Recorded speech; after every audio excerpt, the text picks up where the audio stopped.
여러분 안녕하십니까? 벤자민의 공식 포착입니다. 만나서 반갑습니다. 포스코프처엠 7월 4일 금요일 신주인수권 증서 유상증자 신주에 청약할 수 있는 그 권리만 따로 떼어가지고 거래가 되는 첫날이라고 제가 지난 영상에서 말씀을 드렸고요.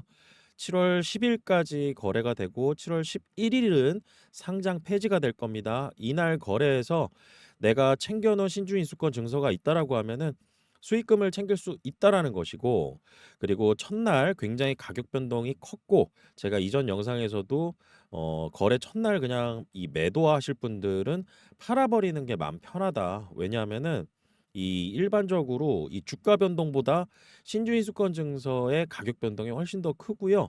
그 다음에 유통 물량이 그렇게 많지 않다라고 말씀을 드렸습니다.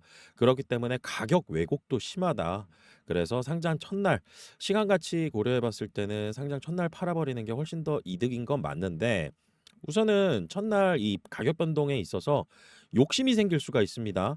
제가 아까도 좀 말씀을 드렸었지만 가격 변동 저가하고 고가하고 이 차이만 본다라고 하면은 이거 더 많이 생길 수도 있는 거 아니야라고 생각하실 수도 있는데, 실제로 이 신주이수권 증서가요. 포스코프처엠 본주의 가격 변동하고 연동이 되어 있기 때문에 본주의 가격이 떨어진다라고 하면은 이거 더 큰 폭으로 떨어질 수 있고, 그다음에 상승한다라고 하면 더 큰 폭으로 상승은 할 수 있지만은 결국에 연계되어 있는 건 포스코프처엠의 본주의 가격, 보통주의 가격의 변동이다. 그래서 욕심을 부릴 수 있어도 얘 혼자 따로 떼어 놓고 막 가격 변동이 일어나는 건 아닙니다.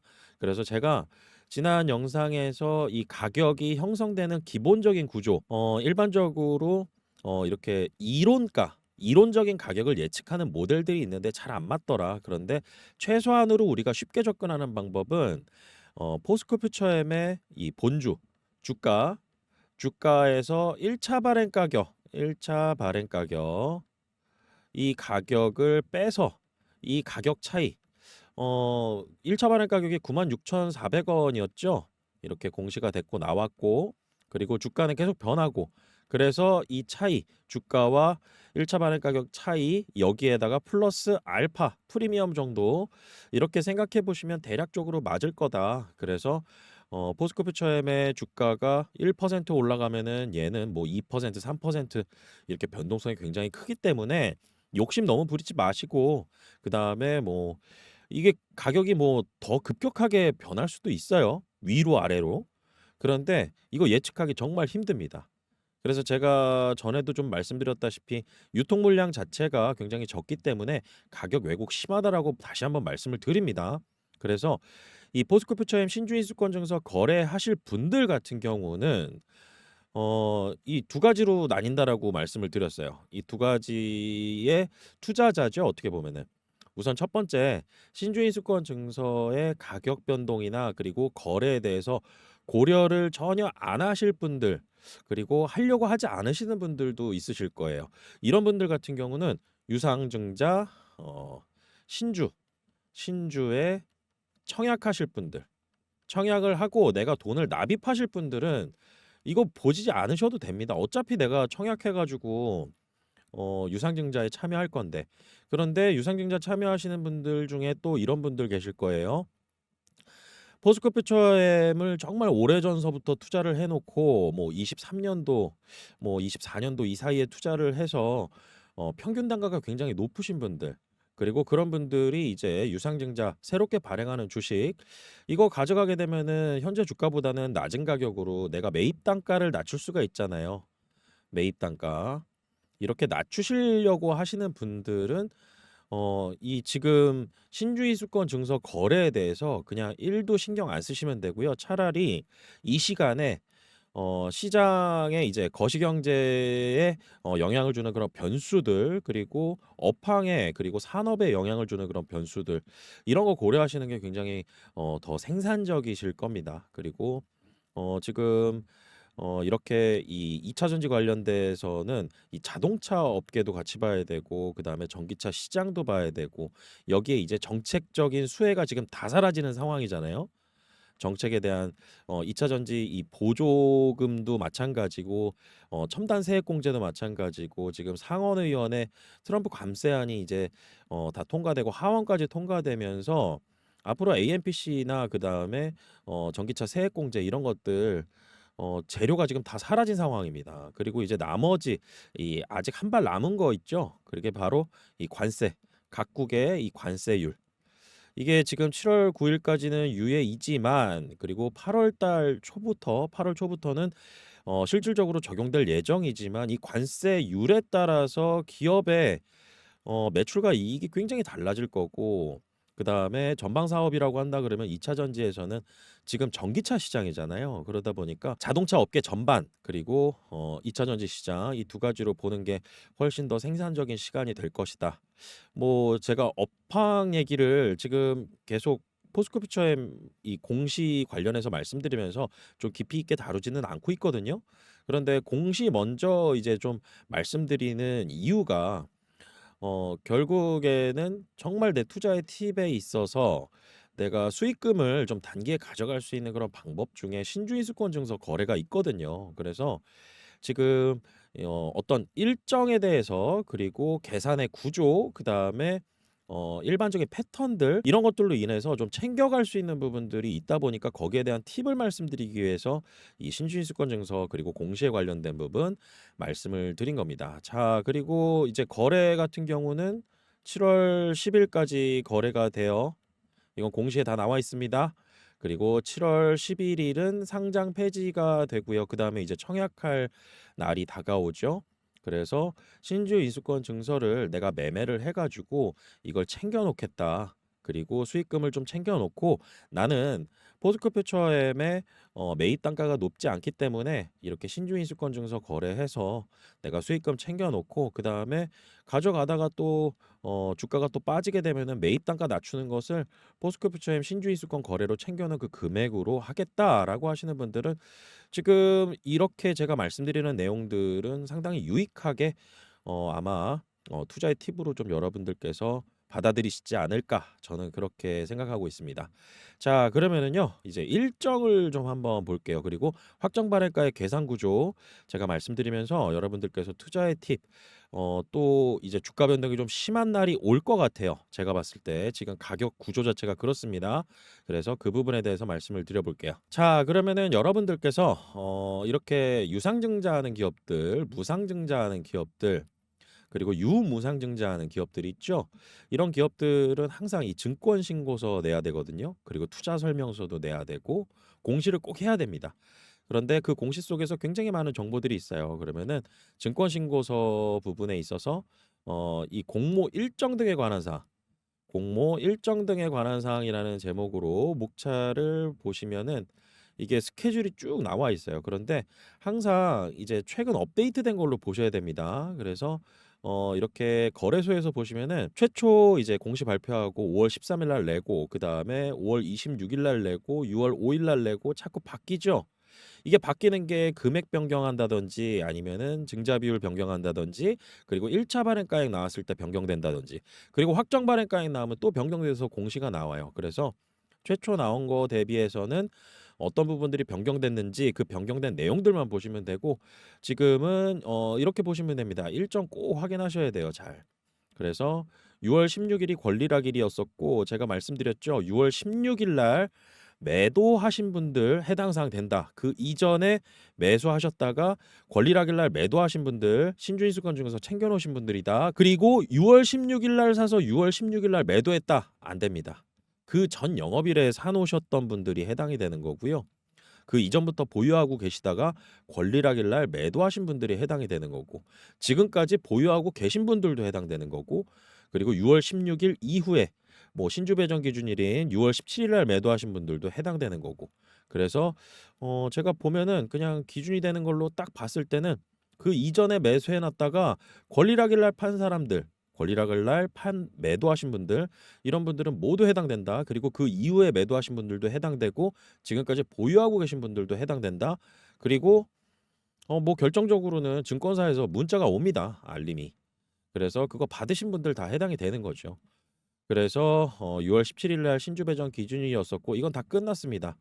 통지까지 다 되셨을 거고요. 신주인수권 상장일 지금 이 구간이죠. 지난주 금요일 7월 4일 날 신주인수권 증서 상장일이었고 7월 4일부터 7월 10일까지 거래가 됩니다.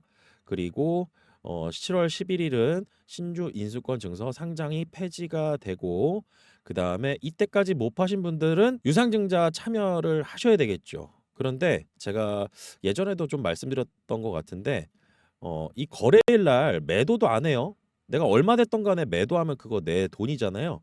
매도도 안 하고 유상증자 신주 청약도 참여 안 합니다. 이게 진짜 돈 버리는 행위라고 말씀을 드렸어요. 자, 그리고 거래되는 기간에 제가 변동성 크다 보니까 거래하는 첫 거래일 7월 4일 이때 상황 봐 가지고 빨리 던져 버리는 게 속 편하고 맘 편하다. 제가 경험적으로 말씀을 드리는 거고요. 가격이 어떻게 변동할지는 정말로 예측하기 어렵고 가격 왜곡이 굉장히 심하다라고 말씀을 드렸습니다. 그래서 지금 수준의 가격으로 거래되는 것조차도 제가 봤을 때는 좀 비싸게 거래되는 것 같아요. 그리고 여러분들께서 7월 16일 날 이제 굉장히 중요한 날이 될 겁니다. 공시는 7월 17일 날 되는데요. 7월 16일 날 이제 계산이 장 끝나고 딱 나와요. 그래서 이때 이제 굉장히 여러분들께서 투자에 있어서 단기적으로 좀 고려해야 될 상황이 벌어지게 될 겁니다. 그게 바로 확정 발행가액이에요. 확정 발행가액인데 이게 왜 중요한가? 제가 이제 계산식 항상 만들어 가지고 좀 미리 계산해 보는 거 투자하다 보면은 이런 거 계산 미리 하면은요. 좀 눈에 보이는 것들이 있습니다. 그래서 계산을 좀 미리 예측해서 해 보기도 하는데 지금 주가 수준으로 본다라고 하잖아요. 그러면은 여러분들께서 가장 이제 신경 쓰는 부분들 중에 하나가 아마 또 이걸 겁니다. 뭐냐면은 유상증자 신주 청약에 참여하실 분들 같은 경우는 지금 1차 발행가만 나온 상황이잖아요. 그리고 가격은 96,400원입니다. 이게 확정이 아니에요. 확정 발행가액 나오면은 그 가격이 이제 더 이상 변동되지 않고 그 가격에 맞춰서 내가 가지고 있는 신주 인수권 증서 만약에 뭐 10개 챙겼다. 10개 챙겼으면은 여러분들께서 필요한 자금 같은 경우 예를 들어서 확정 발행가액이 96,400원으로 나왔다 그러면 여기 곱하기 10 해 가지고 돈을 추가적으로 납입을 해야 되잖아요. 그런데 이 가격 자체가 지금 현재 주가보다 좀 차이가 나는 거 이런 거 원할 거 아니겠어요? 그리고 현재 주가가 예를 들어서 뭐 이런 경우는 드물지만 굉장히 드물지만은 한 99,000원이라고 볼게요. 그리고 확정 발행가액이 나왔는데 96,400원이에요. 이거 유상증자 신주 청약에 참여할 수 있는 그런 메리트가 있을까요? 뭐 들어가긴 하겠죠. 회사 측 입장에서도 이제 임원들이나 그다음에 회사의 이제 경영진들이나 이렇게 주식 가지고 있던 사람들은 가격 상관없이 책임 경영으로 그냥 다 참여는 하긴 할 텐데 일반 투자자들 아니면 기관 투자자들 이거 메리트 없으면은 이거 참여 안 할 거 아니겠어요? 그럼 청약률 저조해지고 그다음에 청약률이 저조해진다라고 하는 것은 실권주 일반 공모 또 해야 됩니다. 그러면 비용 더 많이 들어가고 그리고 자금 조달 제대로 못하면은 포스코프처럼 이렇게 조달해 가지고 사업 확장하고 그다음에 미래 매출 증가에 좀 긍정적인 영향을 주는 그런 자금, 마중물 역할을 하는 그런 돈들 조달하려고 하는데 이거 돈을 제대로 잘 조달을 못했네. 이거 앞으로 사업 더 안 좋아지는 거 아니야? 뭐 이런 식으로 해서 실망 매물 또 나올 수도 있고 이런 상황이 벌어져요. 그래서 회사 측 입장에서도 주가는 좀 어느 정도 올라가 있는 상황. 그리고 최종적으로 확정 발행가액 나오게 되면은 이게 주가보다는 좀 메리트가 있는 가격대로 산정이 돼서 차이가 좀 있어야 된다. 그래야 사람들이 청약을 많이 할 거 아니겠어요. 그런데 이 확정 발행가액이 주가하고 너무 많이 차이 나잖아요. 그러면은 이게 공시 나오는 날 주가 빠져버립니다. 제가 예전에도 뭐 공시 말씀드리면서 유상증자 말씀드리면서도 항상 이런 얘기 강조를 드렸던 사례 중에 이 솔루스 첨단 소재 말씀드렸던 적이 있어요. 확정 발행가에 공시가 나왔는데 46% 정도 차이가 났을 거예요. 그러니까 현재 주가가 이제 뭐 10,000원이다라고 하면은 6,000원도 안 하는 거예요. 5,000 얼마 이렇게 해서 공시 나와 버리니까 공시 나오고 그냥 쭉 내려버린 적이 있었습니다. 단기적으로 이런 영향을 준다라는 거죠. 자, 그러면 확정 발행가에 미리 어떻게 계산을 하나? 대략적으로 추정을 하는데 아직까지는 96,400원으로 산출이 됩니다. 제가 그 이유를 말씀을 드릴게요. 우선은 이게 기간이 딱 있습니다. 확정 발행가액을 계산할 때 1차 발행가액 계산할 때도 기간이 있고 2차 발행가액 계산할 때도 기간이 있습니다. 그게 청약일 전 과거 3거래일, 그래서 7월 16일부터 해가지고 일주일치 데이터가 필요해요. 그런데 이 가격은 미래 가격이잖아요. 미래 가격입니다. 그런데 지금 현재 수준 가격으로 본다 하더라도, 지금보다 많이 오르게 된다 하더라도 1차 발행가액으로밖에 확정 발행가액이 산출이 안 되는 그런 이유들이 있어요.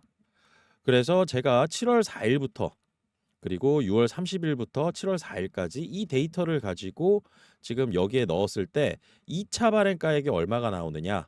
자, 지금 제가 여기서 갑자기 2차 발행가액이라고 얘기를 드렸는데요. 제가 이 흐름을 좀 말씀드릴게요. 우선 첫 번째로 유상증자 공시할 때 예정 발행가액 공시를 합니다. 이거는 말 그대로 예정이고 처음에 공시할 때 이 산정했던 그 가격입니다. 그리고 1차 발행가액이 나와요. 그리고 2차 발행가액이 나옵니다. 그리고 1차와 2차를 종합합니다. 그리고 확정 발행가액이 나와요. 그래서 지금 이 계산 자체는 2차 발행가액 계산에 대한 내용이에요. 그래서 2차 발행가액이 나오고 1차와 2차를 종합해서 확정 발행가액이 공시가 된다. 이 흐름을 좀 기억을 해두시고 제가 말씀드리는 것을 좀 보시면 될 것 같아요. 자, 그러면은 지금 7월 4일, 6월 30일부터 7월 4일까지 데이터를 넣어가지고 대략 지금 수준의 어떤 주가다라고 하면은 2차 발행가액 10만 3천 원 정도 나옵니다. 그리고 호가 단위로 계산했을 때는 10만 4천 원이 나오고요. 그렇게 했을 때 제가 아까 뭐라고 말씀드렸죠? 1차 발행가액과 2차 발행가액을 종합해가지고 확정 발행가액이 나오는데, 이 계산 구조가 이것만 기억하시면 됩니다. 이 뒤에 청약일 전 과거 3거래일부터 제 5거래일까지 가중산술 평균 주가 60%, 이거는 거의 해당 사항이 안 되고요. 여기 앞에 민이라고 써 있죠. MIN, 미니마이즈. 고르는 겁니다. 지금 이 재무적으로 이런 계산하는 어떤 명령어적인 형태라고 보시면 됩니다. 그래서 1차와 2차 중에 낮은 걸 고르는 구조로 되어 있어요. 이거는 유상증자, 다시 말해서 주주배정 유상증자 공시하는 그 기업들은요, 다 이 계산 구조를 따르게 되어 있습니다. 그래서 1차와 2차 중에 낮은 걸 골라라. 그러니까 지금 뭐 포스코 퓨처엠 지금 수준에서도 10만 4천 원 나왔는데, 지금보다 주가 더 많이 올라봐야 여기에서 2차 발행가액이 뭐 11만 원 나옵니다. 12만 원 나와요. 뭐 13만 원까지 나올 수도 있어요. 그런데 이 계산 구조, 확정 발행가액 얼마로 산출되나요? 96,400원을 고르게 되어 있어요. 그래서 2차 발행가액이 만약에 예를 들어서 주가가 막 엄청나게 많이 빠집니다. 그래가지고 2차 발행가액이 뭐 한 9만 원대가 나왔어요. 그러면 2차 발행가액 고르는 거예요. 그래서 지금 시점부터 주가가 빠지면, 그리고 1차 발행가액보다 산출되는 그 가격이 더 많이 낮아지면 2차 발행가액으로 고르는 건데, 지금 현재 주가 수준으로 보면은 96,400원으로 나올 수밖에 없다. 그리고 앞으로 좀 시간이 좀 남아 있죠. 남아 있는데 지금 괴리율 한번 보세요. 36% 정도 됩니다. 그런데 포스코 퓨처엠 유상증자로 늘어나는 주식수나 그다음에 할인율 20% 적용하는 거, 이런 것들 대비했을 때는 이 괴리율이 상당하다. 그러면은 이렇게 많이 차이가 나면은 이렇게 보시면 돼요. 유상증자 신주를 청약할 수 있는 그 권리 챙겨 놓으신 분들, 그리고 내가 유상증자 신주 청약에 참여하려고 해서 이렇게 청약할 수 있는 권리 챙겨 놓으신 분들, 이런 분들은 해당 사항이 안 되는데, 좀 나중에 이제 매수한 그런 돈들 있죠. 이런 돈들 같은 경우는 확정 발행가의 공시가 나왔는데 이렇게 현재 주가가 차이가 많이 난다고 그러면은, 신주가 상장되는 날, 신주가 상장되는 날 굉장히 많이 매도가 나올 수도 있겠네라고 생각할 수 있는 거죠. 신주가 상장되는 그 날이 언제죠? 8월 8일입니다. 8월 8일. 8월 8일 날 이제 새롭게 발행하는 주식 수가 늘어나게 된다라고 하고, 그다음에 이 유상증자 신주 청약에 참여하시고 대금 이제 납입하신 분들 같은 경우는 이때 입고가 될 겁니다. 입고가 되고 난 다음에 이 물량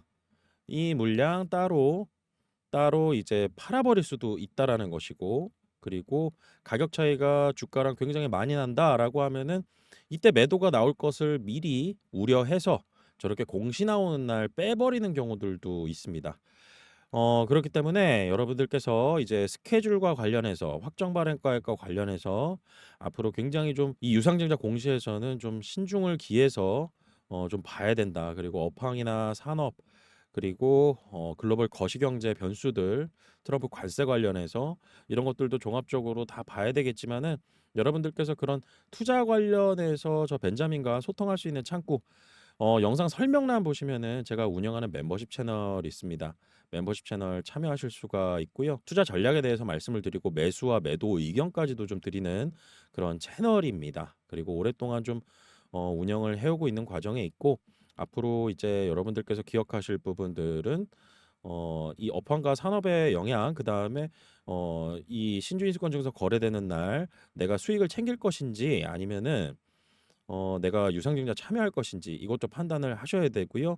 그다음에 최종적으로 유상증자의 모든 이벤트가 끝나는 날은 신주가 상장하는 그 8월 8일 이때 이후로는 여러분들께서 이제 유상증자 일정에 관련된 부분은 신경 안 쓰셔도 된다. 그리고 한 가지 더 말씀드린다라고 하면은 신주 상장이 되고 나서요. 한 일주일 정도는 수급이 그렇게 좋지 않습니다. 그렇기 때문에 여러분들께서 이 8월 8일이라고 해서 끝났다라고 하는 게 아니라 한 일주일 정도, 5영업일 정도는 좀 지켜보셔라. 저는 이런 팁을 좀 말씀을 드릴 것 같아요. 자, 오늘 영상 여기까지고요. 포스코 퓨처엠 오늘 제가 말씀드린 내용으로 좀 투자의 팁을 좀 얻어 가셨다라고 하면은 좋아요 버튼 꼭 한 번씩만 눌러 주시고요. 그다음에 저는 다음 시간에 또 유익한 내용으로 찾아뵙도록 하겠습니다. 오늘 영상 마치겠습니다. 구독과 좋아요는 큰 힘이 됩니다. 벤자민이었습니다.